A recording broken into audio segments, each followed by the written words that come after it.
Hello বন্ধুরা, আবার একটি নতুন ব্লগ নিয়ে চলে এসেছি। তো চলো দেখা যাক। আজকে কামরাঙা গাছ থেকে শুরু করব। কামরাঙা গাছটি আগের ব্লগে দেখিয়েছিলাম, অনেক ছোট ছিল এবং আজকে যে কামরাঙা গাছটি দেখতে পাচ্ছেন অনেক বড় হয়েছে, দেখো, এবং গ্রো করেছে। তো এই পাশে একটা তরমুজ গাছ ছিল দুটো, তো এদিকে বাহান দিয়েছি, একটি তরমুজ ধরেছে। তরমুজটা চলো দেখা যাক কীরকম হয়েছে, দেখি আপনাদেরকে দেখাই। তো চলো,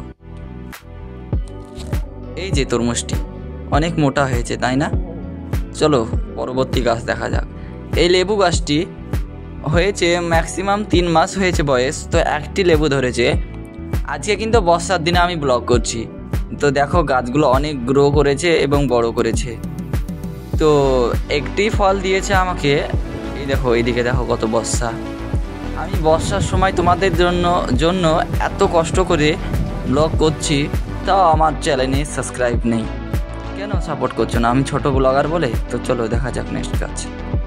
এই যে অ্যাভোকাডো, তো এই গাছটি কিন্তু 3 মাসের মধ্যে কোনো উন্নতি হয়নি। এই গাছগুলো অনেক সময় লাগে, তো বাড়িতে কেউ যদি লাগাতে চাও তা মাটিতে লাগানো ঠিক আছে। এই যে এটি আঙ্গুর গাছ, আগের ব্লগে দেখাচ্ছিলাম অনেক ছোট ছিল এবং কোনো গ্রো করেনি, তো এই ব্লগে দেখো অনেক গ্রো করেছে, তাই না?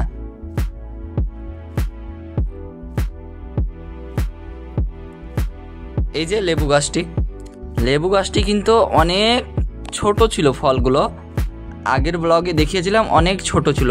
তো এইবার যেটা দেখতে পাচ্ছেন সকলে, এই যে লেবুগুলো অনেক মোটা হয়ে গেছে, আর কয়েকদিন পর পেকে যাবে, তখন আমি আর একটি ব্লগ বানিয়ে দেখিয়ে দেবো। তো একটি ঝরে গিয়েছে, নিচের দিকে দেখতে পাওয়া যাচ্ছে। তো পরবর্তী গাছ দেখাবো আমি ড্র্যাগন গাছে আমার অনেক জল জমে গিয়েছে, তাই না? ড্র্যাগন গাছটি অনেক সুন্দর হয়েছে, অনেক বড় হচ্ছে, তো তার জন্য আমি বাহান দিয়েছি এদিকে। চলো দেখা যাক বাহানটি। এই যে বাহানটা আমরা এখনও সাকসেস হয়নি বা এখনও পরিপূর্ণ হয়নি, তো হয়ে গেলে দেখাবো। এই যে আপেল গাছটা একটি মিস্টেক হয়ে গিয়েছিলো, আমি ভুল বীজ দিয়ে ফেলেছিলাম, তো এর জন্য গ্রো করছে না এবং পাতা মরে গিয়েছে। এই যে নারকেলি কুল অ্যাপেল ফুল বলে আমি যেটা ভিডিওতে পোস্ট করেছিলাম, অ্যাপেল কুল, এটা অ্যাপেল কুল নারকেলি নামে সকলে চিনি। তো এই গাছটা আমার ছাদ বাগানের মধ্যে সব চাইতে বড় এবং গ্রো করেছে বেশি। তো এর মধ্যে অনেক ফুল এসেছে, কিন্তু একটাও ফল দাঁড়ায়নি, তো প্রথম বছর দাঁড়াবে না। তো চলো নেক্সট গাছ। এইটা পাপলেস লেবু, আগের ব্লগে দেখিয়েছিলাম, এখানে কিন্তু দুটো ফুল ছিল, কিন্তু এই ব্লগে ফুল নেই।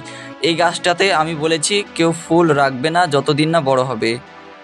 চলো আম গাছ, এই যে সুস্বাদু আম, কেউ যদি খেতে চাও কমেন্টে বক্সে বলিও, আমি কিন্তু পাঠিয়ে দেব। এই আমটি অনেক মিষ্টি এবং এর মধ্যে কোনো আঠি বা বীজ নেই।